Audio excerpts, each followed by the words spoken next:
ñoom ñëpp dénoncé. waaw foofu laay waxee. bon man foofu laay waxee. bon waaw dañu war a manko. dañu war a manko dooleel suñu bopp. bon parce que doole ji duñ ko xaar ci kenn. voilà léegi kilifa. revue de presse bee ma yee. li fës ci xëtu yéene kaay bu njëkk bee ma yéem. coowal audit yi. convocation wu dig yi. milliards yi ñu dégg du fi dig nii. libéré di dof. hein. corporation bi. en fait damay def une analyse boo xamante ni ramassé lay doon quoi man toujours xam naa nit ñi dinañ ne qu'est-ce que Kilifeu a contre Macky Sall. Je n'ai rien contre Macky Sall. dañ koy laajte. Non, je n'ai rien, absolument rien contre Macky Sall. Parce que sérieusement, ce que je veux pour le Sénégal ou pour l'Afrique dépasse sérieusement un individu. Mais si cet individu dafa nekk li nga xamante ni ñun dafa am fu ñu jóge woon ba am des acquis kooku ñëw rocciwaat lépp lu jig njaag mooy njaag waaye nag quand il s'agit de la presse bukki bu yabee ponkal ci doxin wala de même que de li may wax nii c'est valable pour nous les rappeurs pas Ousmane je parle pas pour te corriger mais par exemple c'est pas pour rien ñu leen di wooyee troisième pouvoir quatrième pouvoir mais c'est pas pour rien parce que par exemple comme li gars yi di wax naan way bu ñu jàppee benn journaliste on doit le soutenir le soutien yomb na te soutien bi gën a efficace pas Assane l'a dit tout à l'heure mais imaginez nga par exemple boo demee ay UNICEF ak affaire yooyu bu ñu la naan les 9 xawma les 12 droits des enfants dañ ciy dugal droit à information mais c'est qui informe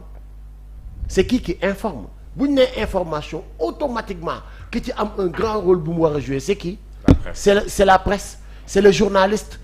ci biir nag dafa am ñoo xamante ni c'est des journalistes d'investigation c'est des journalistes judiciaires c'est des journalistes économiques etc mais à un moment donné surtout quand c'est l'appel de la patrie on doit tous être des journalistes d'investigation dañu war a dem ñun ñëpp cueillir l'information li nga xamante ni moom la askan bi soxla ñu dem jëli ko leeralal leen ci ne leen yëf yi lii la mais Pape Alé par exemple lan moo tax mu am la sympathie ba pare nekk ci xolu beaucoup de Sénégalais mais c'est juste ça loolu kese la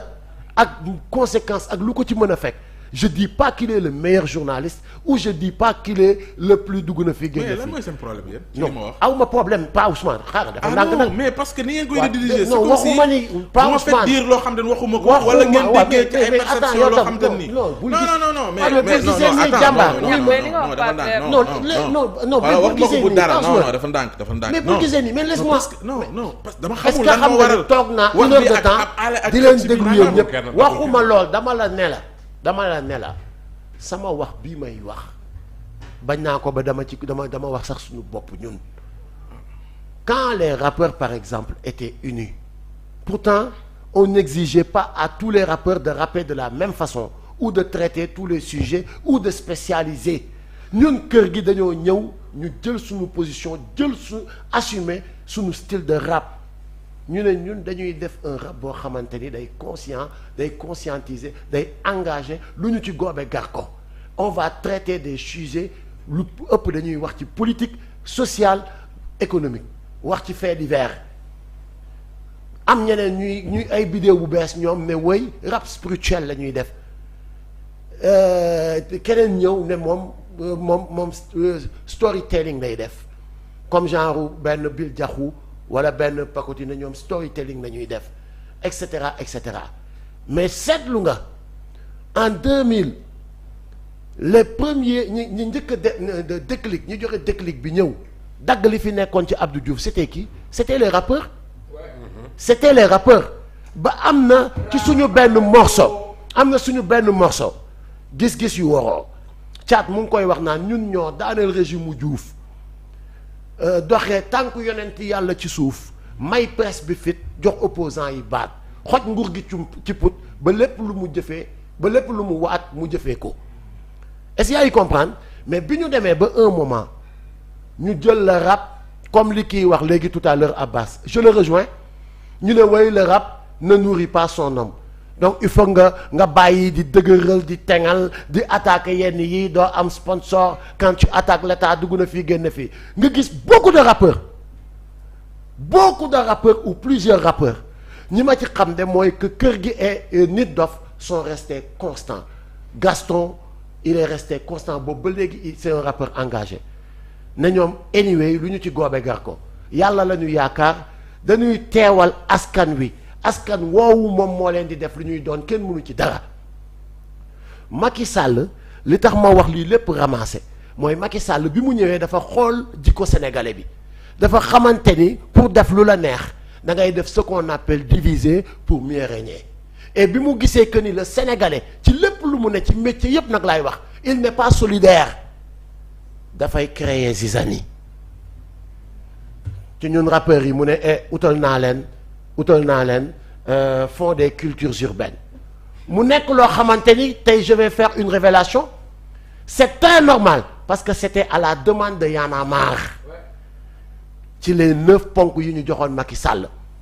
ne ko culture bi pour mu autonome pour que artistes yi di dem ba tollu benn instant nga dégg ñu ne artiste sangam mu ngi war a faju dañ koy ñaanal aide pour ñu jóge ci yooyu il faut supporter la culture te pour soutenir la culture il faut que nga créer benn kii indépendant bu tudd maison des cultures urbaines carrément et ce sera géré par les rappeurs eux-mêmes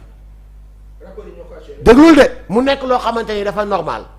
nguur gi état jël ko def ko yëfu boppam ne ñiy raay-raayal ñoo ciy am ñu dul raay-raayal ñoom fëlëng fële mais nga gis parce que yaa ngi fay am benn 3 millions benn 6 millions benn 10 millions ba 15 millions rappeurs yu bëri ceññ maayin ñu ñëw ci presse bi ñu ne aide à la presse te pourtant c'est un droit parce que la culture les hommes de culture doivent être soutenus par l'État parce que nous faisons partie de l'État dañuy contribuer di fay taxe di am ay entreprises di am ay studio di enregistrer di génne ay album di jënd ay hologramme donc on contribue sur le contribuable sénégalais